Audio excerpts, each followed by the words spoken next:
आता पुढच्या राजकीय बातमीकडे, बातमी बारामतीमधून.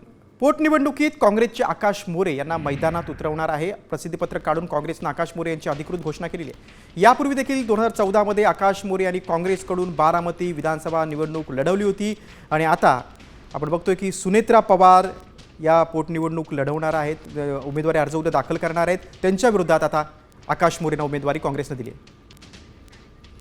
आपण अधिक माहिती घेऊ आमच्या प्रतिनिधी वैदेही काणेकर यांच्याकडनं.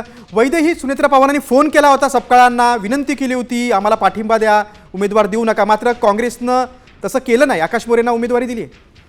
नक्कीच आपण बघतोय की आकाश मोरे यांना उमेदवारी काँग्रेसने अधिकृतरित्या बारामती पोटनिवडणुकीसाठी दिली असल्याचं पत्र जाहीर केलेलं आहे. त्याच्यामुळे आता आकाश मोरे हे आता निवडणुकीच्या रिंगणात उतरले आहेत. सुनेत्रा पवार सर्वच राजकीय पक्षांना ही निवडणूक बिनविरोध होण्यासंदर्भात आवाहन केलेलं होतं. त्या संदर्भात प्रत्येक राजकीय नेत्यांच्या संदर्भात त्यांच्या फोनवर देखील बोलणं झालं होतं. मात्र तरी देखील काँग्रेसने आपला उमेदवार या निवडणुकीच्या रिंगणामध्ये उतरवलेला बघायला मिळत आहे. त्याच्यामुळे आता ही निवडणूक बिनविरोध न होता काँग्रेस विरुद्ध राष्ट्रवादी अशा पद्धतीने होणार असल्याची सध्या तरी दृश्य दिसून येत आहे.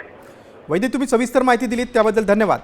काँग्रेसकडून बारामतीमध्ये आकाश मोरेंना उमेदवारी देण्यात आली आहे, त्यामुळे बारामतीमधील पोटनिवडणूक बिनविरोध होणार नाही असं चित्र स्पष्ट होते.